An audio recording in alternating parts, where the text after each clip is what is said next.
memang untuk gambaran kita Pak, untuk perbaikan lapangan kalau kita ganti semua itu kurang lebih, kalau dulu itu di angka sekitar hampir 1 miliar di 2009.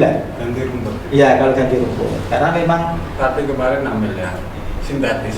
ya jadi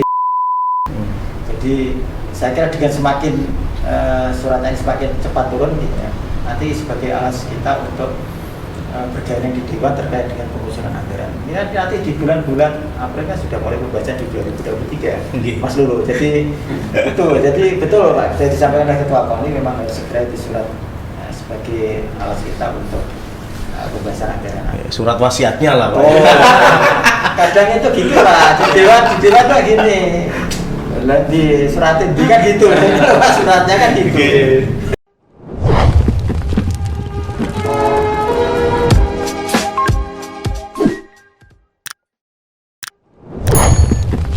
Sobat KONI, kembali lagi di Join Olahraga, jaga menginspirasi olahraga KONI Jepara.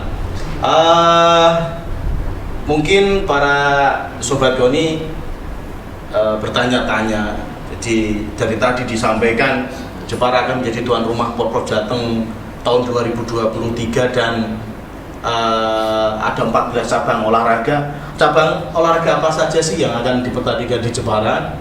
Nah, Sobat KONI semuanya bisa melihat di layar penonton yang sudah disediakan oleh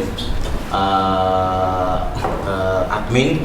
Dan ini ada suatu pertanyaan, Pak, GBK kira-kira ada perbaikan apa saja sih gitu? Kayak tempat-tempat ibadah atau mungkin fasilitas MCK apa sudah memadai, tempat parkir dan sebagainya. Nah, ini mungkin ke Pak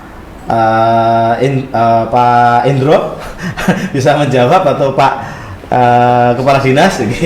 Monggo Pak. Sebagaimana yang saya sampaikan tadi, memang GBK itu dimanfaatkan mulai tahun 2009. Jadi kita mulai melakukan pembangunan di tahun 2008 dan selesai di 2009. Jadi memang bangunan itu sudah cukup lama Pak, jadi sudah mungkin di tahun awal-awal 2000 lah itu sudah mulai pembangunannya, cuma bisa dimanfaatkan di 2009 karena waktu itu Persija masuk di divisi utama kalau tidak salah itu ya, memang Liga Super Pak. Ya, Liga Super itu ya. Memang salah satu persyaratan terkait dengan lapangan rumputnya, sehingga di tahun 2009 itu kita bangun untuk lapangan rumputnya. Harusnya ini kan sudah berapa tahun berarti ini kan ada 12 tahun ya. Ini memang harusnya kalau dari sisi kondisi lapangan yang existing yang ada itu harusnya sudah mulai ada perbaikan.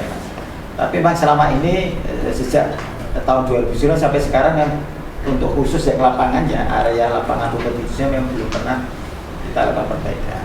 Karena memang sekarang itu yang tumbuh sudah bukan rumput aslinya yang dulu kita bangun, sekarang sudah berganti dengan rumput-rumput ya.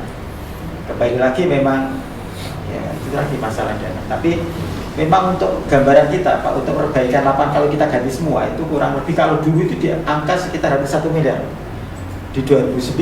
Ganti rumput. Iya, kalau ganti rumput. Karena memang Tapi kemarin 6 miliar sintetis. ya jadi memang kondisi drainasenya memang sudah tidak harus kita flushing lagi, itu harus kita bersihkan.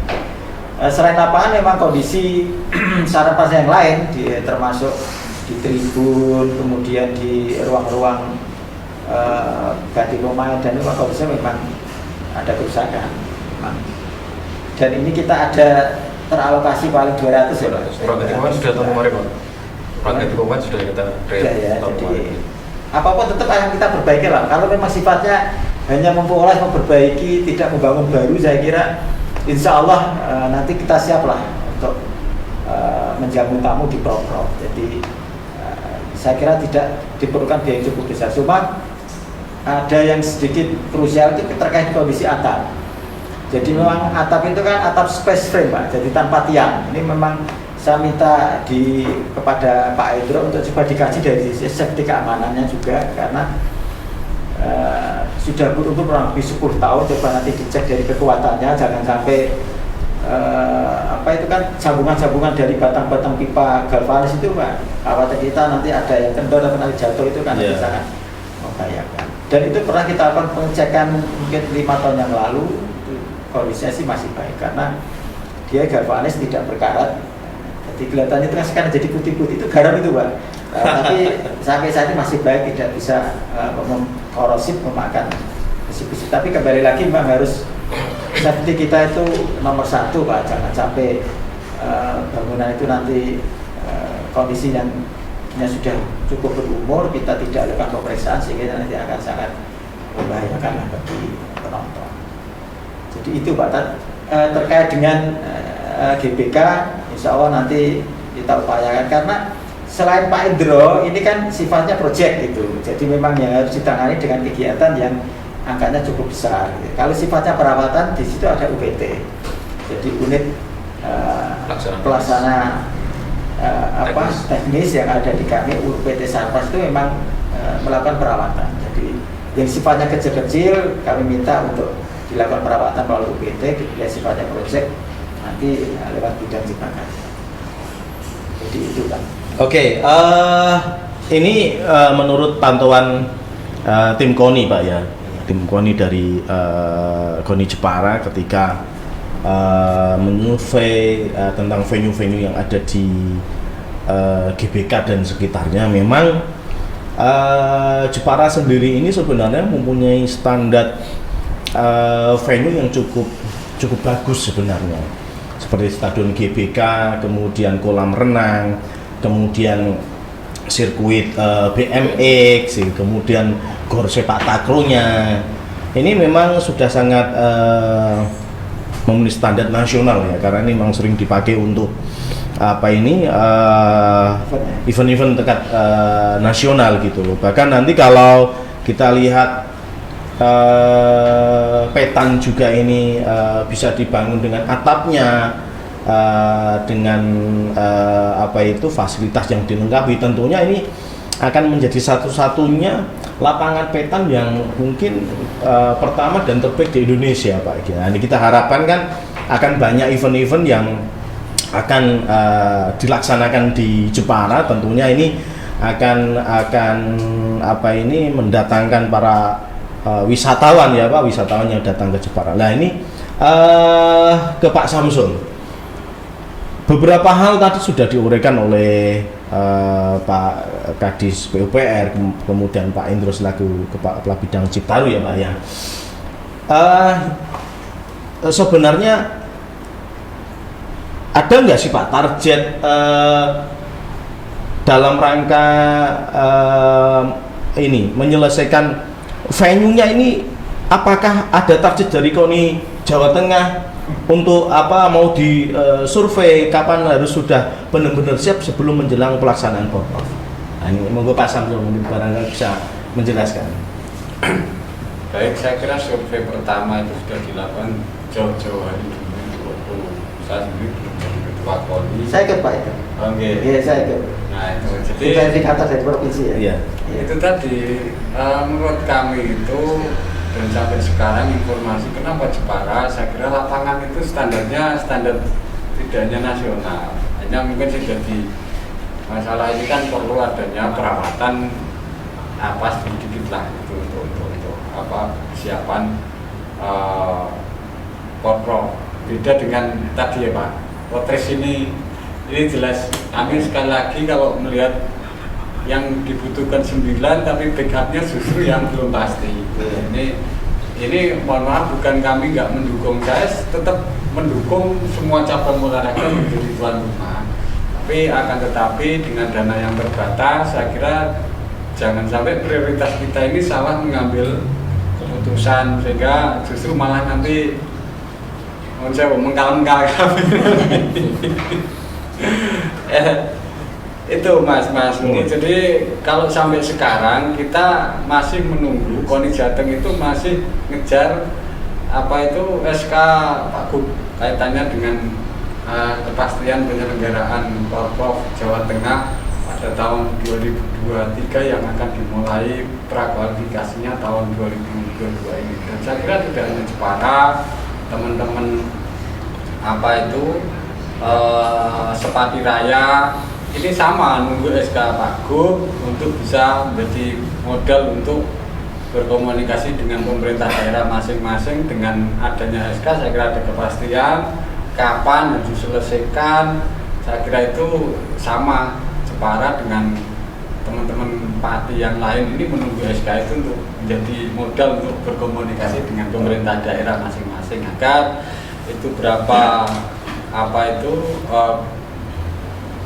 waktunya yang harus disiapkan, termasuk kepastian ini 14 ini dari 9 jadi 14 ini tambahannya bagaimana, saya kira juga nanti ada kaitannya dengan SK yang dikeluarkan oleh KONI Jawa Tengah, dan saya kira dasarnya pasti SK pelaksanaan Porprov tahun 2023 dari Pak itu sampai sejauh ini itu kondisi. Jadi mungkin menambahkan Iya, Pak. Ketua KONI. Memang surat itu penting bagi kami, Pak, sebagai menguatkan nanti pembahasan anggaran jadi dengan surat itu kita menyampaikan Dewan bahwa kita tuan rumah ini loh ada visi-visi harus kita perbaiki maupun lengkapi fasilitasnya, dan harus ada anggaran yang disediakan. Jadi saya kira dengan semakin suratnya semakin cepat turun gitu ya, nanti sebagai alas kita untuk bergandeng di Dewan terkait dengan pengusulan anggaran. Ini nanti di bulan-bulan April kan sudah mulai pembacaan di 2023, Mas Lulu. Jadi betul Pak, saya disampaikan oleh Ketua KONI memang harus segera disurat sebagai alas kita untuk pembahasan anggaran. Surat wasiatnya lah, Pak. Oh, kadang itu gitu lah, di Dewan tuh gini. Di suratin kan gitu, suratnya kan gitu. Iya. Baik, sebelum kita lanjutkan perbincangan kita pada sore hari ini, memang berbicara olahraga tidak akan terlepas dari infrastruktur, Pak. Yeah. Bahkan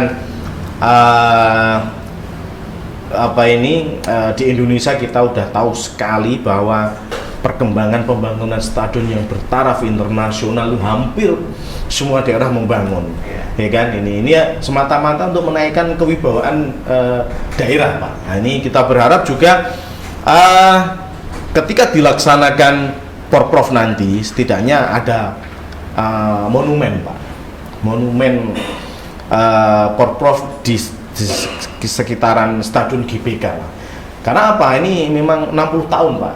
60 tahun Porprov dilaksanakan di Jawa Tengah, dan baru kali ini kita akan kesempatan untuk melaksanakan seperti itu. Ini masih banyak pihak yang ingin merebut tuan rumah. Ini walaupun surat wasiatnya belum keluar ya, Pak ya, gitu. Dan ini mungkin ada penanya dari Sobat KONI Jepara, Maman Wawan. Nah, ini pertanyaannya, jika Jepara jadi tuan rumah Porprov, infonya minimal ada 2 titik untuk pusat lokasi pertandingan cabang olahraga. Lokasi mana selain GBK? Mungkin ini lebih ke cabang sepak bola tadi, Pak. Monggo dijawab. Jadi untuk lapangan sepak bola yang resmi milik Pemda itu ada 2, Pak. Jadi Gelora Bumi Kartini dan Stadion Kamal Junaidi. Jadi memang dulu waktu Persija masuk di Liga Utama, memang persyaratannya harus ada lapangan utama dan lapangan kedua. Itu kan harus persyaratan mutlak yang harus dimiliki, dan dua-duanya memang sudah kita siapkan sejak Persija dulu masih berjaya gitu. Dan perlu kami sampaikan kepada mungkin khususnya penanya tadi, memang kondisi saat ini status Stadion Kamal Junaidi status quo. Status quo karena itu kan digugat oleh seseorang dan gugatan itu dimenangkan oleh penggugat itu, dan kita pemerintah daerah sebagai tergugat kok kalah posisinya, sehingga di putusan pengadilan itu minta agar sertifikat itu dicabut, dan sudah dicabut, Pak, tapi kan tidak ada keputusan untuk pengalihan hak. Jadi asetnya masih di aset Pemda, dan memang kondisinya memang saat ini di Stadion Kamal Junaidi cukup memprihatinkan terkait dengan fasadnya, tampilannya itu kan sepertinya tidak terawat. Memang sampai saat ini statusnya quo, tapi kami tetap mensupport apabila itu memang dimanfaatkan untuk laga porprov, nanti kita akan masuk di situ karena memang dulu perintah dari pimpinan tetap aja dimanfaatkan seperti biasa, anggaran masuk untuk perawatan tidak jadi masalah karena memang asetnya masih menjadi aset Pemda. Lain lagi kok misalkan nanti di proses kasasi kita kalah, ya sudah, kita selesai gitu. Tapi sampai saat ini masih berproses dan kita mendapatkan pendampingan dari Komisi Pemberantasan Korupsi KPK kemarin juga datang. Kita cek lapangan dengan tim dari KPK hari Selasa hari Rabu ya? Hari Rabu betul Pak. Rabu ya? Hari Rabu. Oke. Iya, hari Rabu. Oh, waktu aja sih saya berani KPK. Oke. Jadi mereka Rabu. hari Rabu. Jadi agak kaget terkait loh, kok bisa kalah, ternyata mereka kaget karena banyak bukti-bukti bahwa itu dari sejarah itu milik kita gitu. Jadi mereka akan melakukan pendampingan walaupun sudah kondisinya sangat terlambat. Coba kalau sejak awal didampingi mereka, saya kira kita akan menang. Oke lah, itu memang bukan di ranah kita karena itu sedang berproses di ranah hukum. Kami harapkan di proses kasasi nanti pemerintah Kabupaten Jepara bisa menang dan itu menjadi kembali milik pemerintah Kabupaten Jepara. Tetapi kembali lagi Pak, karena masih menjadi aset Pemda, nanti terkait dengan sifatnya perawatan, terkait dengan mendukung kegiatan prof akan kita upayakan. Oke. Jadi artinya untuk pecinta sepak bola di Jepara tidak perlu khawatir ya Pak? Ya perlu ada khawatir Pak. Kalau nanti kasasi kalah ya udah. Dan ya tetap kita upayakan mesti PK. Tetap kita sampai titik darah penghabisan. Iya, dan prosesnya masih panjang ya Pak. Ya. Makanya nanti tetap kalau kasasi kalah kita ajukan PK. Jadi tetap status quo itu masih cukup panjang lah, insya Allah sampai tahun 2023 masih ya. Makanya jangan sampai nanti cabang sepak bola bergeser ke daerah lain gitu Pak Ketua Umum. Ke daerah lain maksudnya ke desa Krapia.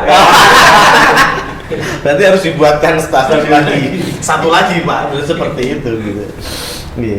Nah ini lanjut ke salah satu cabang olahraga yang tadi kita bahas, mungkin secara infrastruktur masih presentasi masih kecil sekali ya Pak ya, balap motor.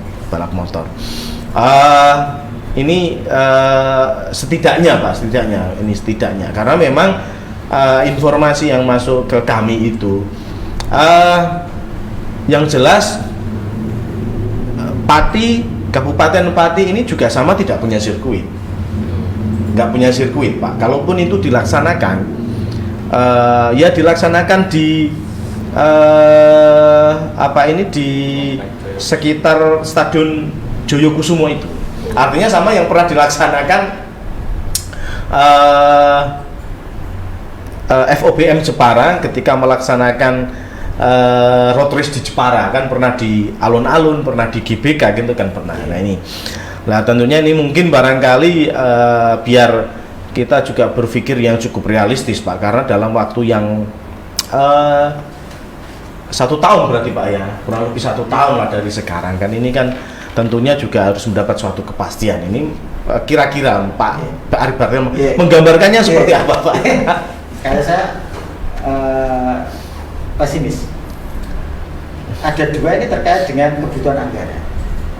Di Jepara itu kan mengikuti model pemerataan, jadi tidak fokus di satu objek yang harus diselesaikan, tapi memang banyak pekerjaan-pekerjaan yang harus diselesaikan di waktu yang sama. Jadi yang selama ini begitu Pak. Jadi anggaran yang ada itu diecar-ecar itu. Jadi sebagaimana saya sampaikan tadi, memang kita banyak tugas yang harus diselesaikan terkait dengan konstruksi yang dalam pekerjaan, istilahnya KDP. Banyak bangunan yang seperti gedung PMI, seperti gedung perkantoran, KB yang harus diselesaikan, harus dikasih dana, itu tidak bisa berhenti. Apalagi alokasi anggaran untuk kebutuhan road race maupun itu sekitar 5 miliar. Dengan gambaran anggaran kita yang semakin menurun, transfer daerah dari pusat ke daerah juga menurun, saya kira anggaran untuk 5 miliar sangat-sangat berat di satu titik. Jadi lebih baik mungkin ya, masukan dari kami untuk lebih baik kalau kita paksakan menjadikan rumah, khawatir kita tidak bisa terselesaikan terkait dengan 1 masalah waktu, 2 masalah anggaran. Kalau yang lainnya yang yang pola-pola insya Allah bisa. Cuma yang ada harus pembangunan baru harus diselesaikan. Saya kira nanti khawatir kita nggak selesai karena road trust itu sudah diawali waktu Pak Tejo, Pak Samsul, tepatnya bukan di situ, di Badengan. Kita sudah urut di Badengan itu kalau jalan masuk, masuk pintu masuk Badengan, terus belok ke kiri menuju di Sesen, di belakang warung-warung itu pernah kita uruk itu sudah pernah kita uruk untuk kegiatan itu cabang road race maupun drag race, tapi cuma setelah kita urut ternyata ada sekitar tanah di situ. Ternyata ya ada orang yang berbuat bahwa itu bukan tanahnya Pemda, ya, makanya terus beralih di. Kalau jadi bisa jadi itu bisa jadi Mandalika kedua di Indonesia ya Pak ya. Tapi kembali lagi Pak, saya kira memang sulitnya lagi nguruk itu sepanjang itu harus diuruk itu kan bagian rawa di tengah itu kan. Jadi memang habis untuk penyiapan lahannya. Gak tahu kalau yang di sana itu sudah siap lahannya Pak, tinggal perkerasan gitu ya. Iya, Tinggal perkerasan. Nah ini mungkin barangkali ke Pak Samsul, melihat hal-hal yang sudah dilakukan oleh PUPR dalam rangka penyiapan infrastruktur venue-venue untuk cabang olahraga yang akan dipertandingkan di Porprov, dan sudah kita dengarkan secara bersama dari Pak Indro selaku Kabid Ciptaru dan Pak Ari Badar itu sangat mensupport ini untuk kesuksesan penyelenggaraan Porprov. Nah ini sekiranya sudah puaskah nggak ini? Atau mungkin ada masih banyak hal yang harus dilakukan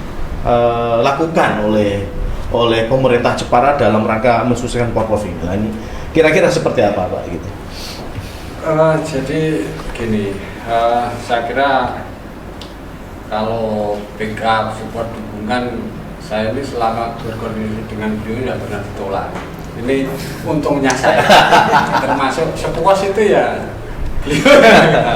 Nah, hanya kalau bicara masalah pembinaan olahraga prestasi secara makro, saya kira masih banyak hal yang perlu dikomunikasikan, dirapikan, lebih tajam lagi Pak. Artinya kaitannya dengan di internal KONI beserta cabang olahraga untuk dirapikan sistem organisasinya, mungkin juga kesekretariatan yang sudah diberikan pemerintah lewat PUPR kepada cabang-cabang olahraga. Ini kalau saya jadi kepala PUPR, ketua KONI ini selentik bagi jatah kalian enggak dia. Ini yang mencoba kami komunikasi dengan teman-teman cabang olahraga Pak. Artinya juga saya kira kalau bicara olahraga prestasi ini nggak bisa kemudian tiba-tiba prestasi itu kan, saya kira juga melalui perencanaan pengorganisasian yang matang gitu. Nah, baik masalah induk cabang olahraga dengan anggotanya yang sekarang memang kita rapikan dengan sistem penganggaran sekarang. Ini salah satu hal terpenting juga bagaimana kantor kesekretariatan cabang olahraga itu saya kira juga harus lebih jelas dan ngetokke, jadi masyarakat mau cari itu juga mudah.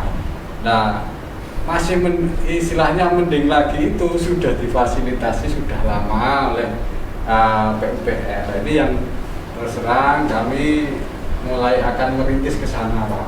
Jadi kami berharap ada 31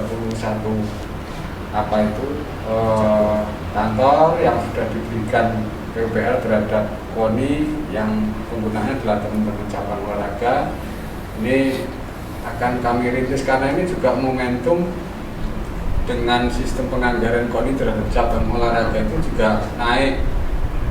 Jadi yang biasa terendah itu 10 juta, sekarang paling rendah estimasi anggaran 32.500.000. Nah, ini kami juga mendorong pada teman-teman cabang olahraga, ayo kita sama-sama mengkaji kantor-kantor yang sudah diberikan oleh pemerintah, ayo kita mulai berpikir itu ditempati. Memang kemarin waktu dicek Pak Nurholis itu sebagian pintunya itu Ya. Pak. Sudah ada Mungkin pintunya. tidak bisa dibuka, dan ini juga tuntutan kebutuhan pola pembinaan modern, istilahnya sport science ini mau nggak mau juga peralatan ini juga kami support terhadap pola-pola pembinaan olahraga di cabang olahraga. Nah, kami mungkin di tahun ini itu fasilitas yang panjang itu nanti rencana kami pergunakan untuk tempat kebugaran yang nantinya akan dimanfaatkan oleh teman-teman seluruh cabang olahraga, tinggal nanti mengatur jadwalnya saja. Jadi kami nanti berharap bisa diberikan dukungan. Itu tempatnya masih bagus, tinggal ngisi saja, paling nanti untuk kaca-kaca kan nanti dari Koni Pak. Ya. Itu kemudian kaitannya, jadi secara umum lebih detail, kami ini sebenarnya punya tantangan. Kalau saya bedakan ini dua Pak. Dua itu, yang pertama, kami ini beserta teman cabang olahraga kaitannya prestasi Jepara harus sukses penyelenggaraan dan sukses kontingen. Ini target pertama, target jangka pendek yang harus kami selesaikan. Target jangka panjang ini adalah bagaimana pola pembinaan bisa terkelola, terorganisir secara terstruktur, berkelanjutan, dan terpadu. Kita tahu selama ini itu masih jauh dari realita. Paling dari 45 cabang olahraga itu paling kalau di verifikasi yang ideal paling hanya nggak ada 50%-nya. Ini PR bagi KONI, dan memang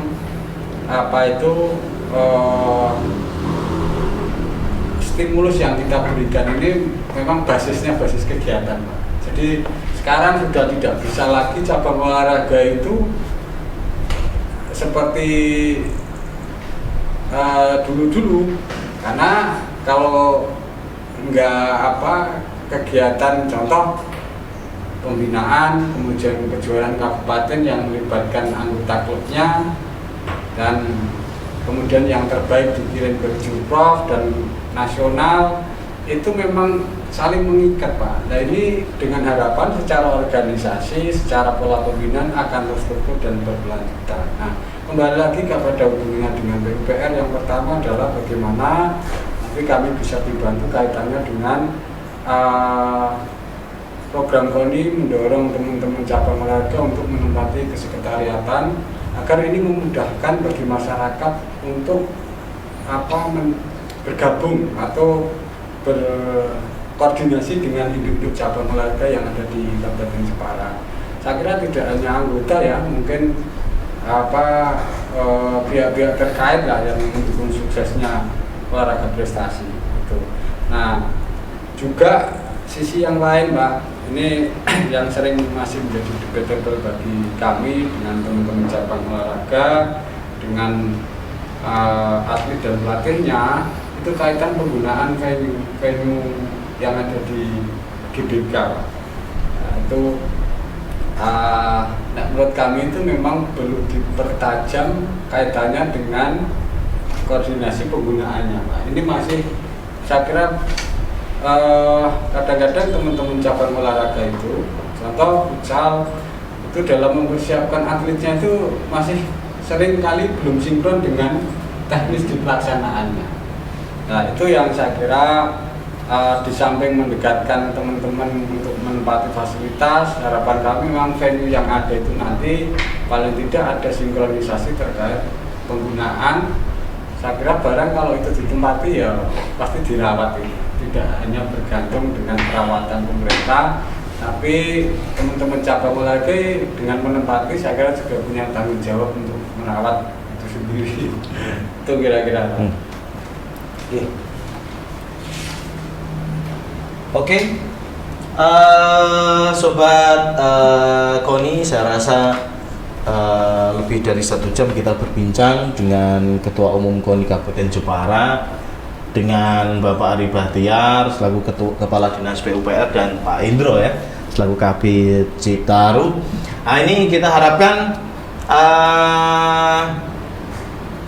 dalam rangka Porprov Pak ya, dalam rangka Porprov Jateng nanti kita harapkan benar-benar kita bisa euforia bersama Pak, sesuai yang disampaikan oleh Ketua Umum KONI tadi, bahwa setidaknya kita bisa sukses dua hal Pak.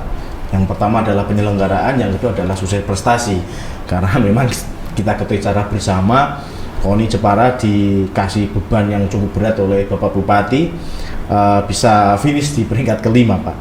Nah, ini tentunya akan menjadi PR yang tersendiri lah buat KONI bersama timnya untuk bagaimana caranya bisa mendongkrak prestasi, dan tentunya dengan 14 cabang olahraga yang dilaksanakan di Jepara tadi ya Pak.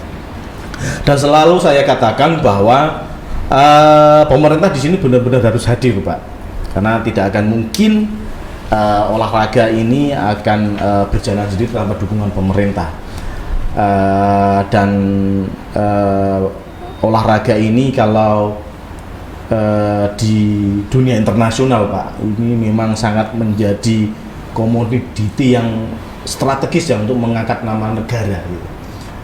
Kita sangat tahu sendiri bahwa lagu kebangsaan Indonesia Raya itu berkumandang cuma ada dua hal di dua momen di dunia internasional. Yang pertama ketika pidato kenegaraan Presiden RI, yang kedua ketika para duta-duta olahraga Indonesia naik ke podium tertinggi, ini akan dikumandangkan lagu Indonesia Raya. Dan kita berharap tentunya dengan Porprov nanti Pak akan semakin banyak